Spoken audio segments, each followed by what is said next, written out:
and Mile ruined my life since she thought I cheated. Now, I'm gathering evidences to against her. I'm a 27-year-old female. I never thought my marriage would end because of a haircut, but looking back now, that was just the final straw in my mother-in-law Linda's campaign to destroy me. The worst part wasn't even the betrayal itself. It was realizing how methodically she'd orchestrated my downfall over 5 years of marriage, all while smiling to my face and calling me daughter. Let me start from the beginning. Mike and I had been married for 5 years, together for 8 total. Everything seemed perfect, especially his family. Linda, my mother-in-law, was like something out of a Hallmark movie at first. She bragged to everyone about how her son had struck gold finding such a lovely, responsible girl. Man, I was so naive. For 5 years, I tried to be the perfect daughter-in-law. Every weekend, Mike and I would drive to Linda's house in the suburbs, bringing her favorite lemon raspberry pastries from her favorite bakery. We'd spend hours listening to her stories about Mike's childhood, help with house maintenance, and often stay overnight in his old bedroom. I even learned to cook her special pot roast recipe exactly the way she liked it, with 3 sprigs of rosemary, not 2, and exactly 45 minutes in the oven, no more, no less. Looking back, I should have noticed how she used those weekends to gather information. Every casual conversation was an intelligence-gathering mission. She'd ask about my work, my friends, my schedule, all while serving me her homemade cookies and acting like the caring mother figure I'd always wanted. That fateful Sunday morning, I woke up feeling strange. The room was unusually quiet, with just the faint sound of birds chirping outside. As I ran my fingers through my hair while stretching, something felt wrong. The texture was different, uneven. I rushed to the bathroom, my heart already pounding, and nearly screamed. Chunks of my waist-length brown hair had been hacked off at different lengths, leaving me looking like I'd gotten into a fight with a weed whacker. "Mike," I called out, my voice shaking. "Someone cut my hair while I was sleeping." My husband rushed in, his eyes widening at the sight. But instead of the outrage I expected, he seemed confused, almost skeptical. "Maybe you did it yourself?" he suggested. "Or maybe it was just a sleepwalk. Sometimes people do strange things in their sleep." That should have been my first clue.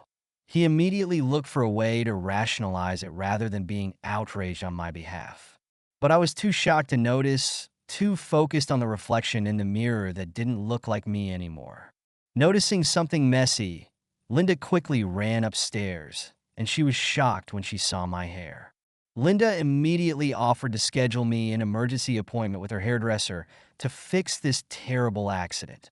She even insisted on paying for it herself, playing the concerned mother-in-law role to perfection. The next week at work was surreal. My colleagues, who I'd been friendly with for years, suddenly avoided eye contact in the hallways. My lunch buddy, who I'd shared countless conversations with about everything from office politics to her dating disasters, made excuses when I asked to grab coffee. Even the security guard, who usually joked with me every morning, just gave me a cold nod. Even more puzzling were the concern calls from my family. My sister kept asking if I needed to talk about anything, while my mom repeatedly reminded me that honesty is the foundation of marriage. My father, usually so direct about everything, became oddly evasive when I asked what was going on. I had no idea what they were talking about, but there was an undercurrent of disappointment in every conversation that made my stomach churn. Mike's behavior shifted too. He started questioning my every move, where I was going after work, who I was texting, why I was smiling at my phone. I caught him trying to guess my password one night while he thought I was sleeping. When I confronted him, he muttered something about having his reasons and stormed out, spending the night in the guest room. Our easy companionship disappeared, replaced by tense silences and suspicious glances. The distance kept wider. He started working late, claiming big projects at the office, but I noticed he always managed to show up whenever I mentioned having lunch with colleagues. The breaking point came when I noticed him following me during my lunch break. I watched through the cafe window as he sat in his car, staring at me while I had lunch with my coworker James, who happened to be not only gay but also planning his wedding to his boyfriend of 6 years. James, and I were discussing his wedding centerpieces. But from Mike's vantage point in the car, all he could see was his wife laughing intimately with another man. That night, I decided enough was enough. The woman I'd become, constantly looking over my shoulder, second-guessing every interaction, walking on eggshells in my own marriage, wasn't me. I started digging. First, I requested the security footage from Linda's house for the night of the haircut. She had cameras installed after a break-in last year, and I knew the system backed up to the cloud. What I saw made my blood run cold. There was Linda creeping into our room at 3 a.m. with scissors, methodically cutting chunks of my hair while I slept. She wasn't rushed or frantic. This wasn't some mental break or moment of temporary insanity. She worked slowly, deliberately, occasionally stepping back to her work with a small smile. The look of satisfaction on her face as she worked made me sick to my stomach. But that wasn't all. I reached out to my friend, begging her to tell me what was going on. After some hesitation, she forwarded me an email from Linda. It contained photos of me and James laughing at lunch, along with a message claiming she had proof I was having an affair and was trying to protect her son from a cheating wife. She'd sent similar messages to everyone I knew, poisoning them against me one by one. All those weekend visits, all those intimate family dinners, she'd been gathering ammunition, waiting for the perfect moment to strike. Every time I confided in her about work stress or friendship drama, she'd been filing it away to use against me later. I compiled everything: the footage, the emails, James's indignant statement about being dragged into this mess, along with photos from his engagement party, and texts from Linda to various people spreading lies about me. I sent it all to Mike in one massive email with the subject line, "The truth about your mother." He didn't believe it at first. How could he? Linda had been planting seeds of doubt for months. But the evidence was irrefutable. The security footage especially was impossible to explain away. I watched his face as he viewed it, saw the moment his whole world shifted on its axis. Mike cut contact with his mother the next day. He apologized profusely, promised to make it up to me, swore things would be different. He scheduled marriage counseling, sent flowers to my office, and planned romantic dinners. But something had broken inside me. The trust was gone, not just in Linda, but in Mike too. How could he have doubted me so easily? How could he have believed the worst about me, his wife of 5 years, over even the most basic common sense? I filed for divorce 3 months later.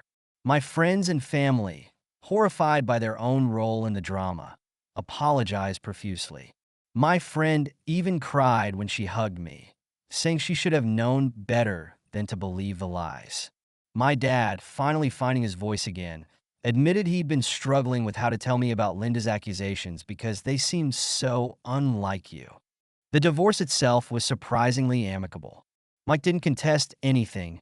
I think he was too ashamed of his role in everything to fight me on property division or alimony. His last words to me in the courthouse were, "I'm sorry, I didn't trust what I knew about you over what someone else said about you." The last I heard, Mike was in therapy, working through his issues with his mother. Linda still maintained she was trying to protect her son, telling anyone who'll listen that she just knew I was going to hurt him eventually. She even tried to send me a letter claiming she'd done me a favor by revealing my true nature before I could waste more of her son's life.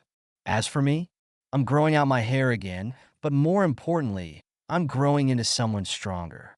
Someone who won't let anyone, not even family, cut away at her sense of self. Sometimes I catch myself missing those weekend family dinners, the easy laughter we used to share, the comfort of belonging to a family that seemed to love me unconditionally. But then I remember the look on Linda's face in that security footage, the calculated malice as she snipped away at my hair, and I know I made the right choice. After all, some cuts go too deep to heal, and some betrayals can't be undone with simple apologies and flower deliveries. The hardest lesson I learned wasn't about Linda's betrayal. It was about how easily people can be turned against you by someone they trust, and how quickly love can turn to suspicion when the right seeds of doubt are planted. Now, I'm building a new life, one where I don't have to constantly look over my shoulder or question every interaction. I've learned to trust my instincts, to recognize red flags before they turn into emergency flares. And most importantly, I've learned that sometimes the happiest endings don't involve riding off into the sunset with a prince. Sometimes they're about walking away on your own terms, head held high, toward a future that's entirely yours to shape. Thank you so much for listening to my story. If you have any thoughts, I'd love to hear them, so please leave a comment. Don't forget to like and subscribe if you want more stories like this one.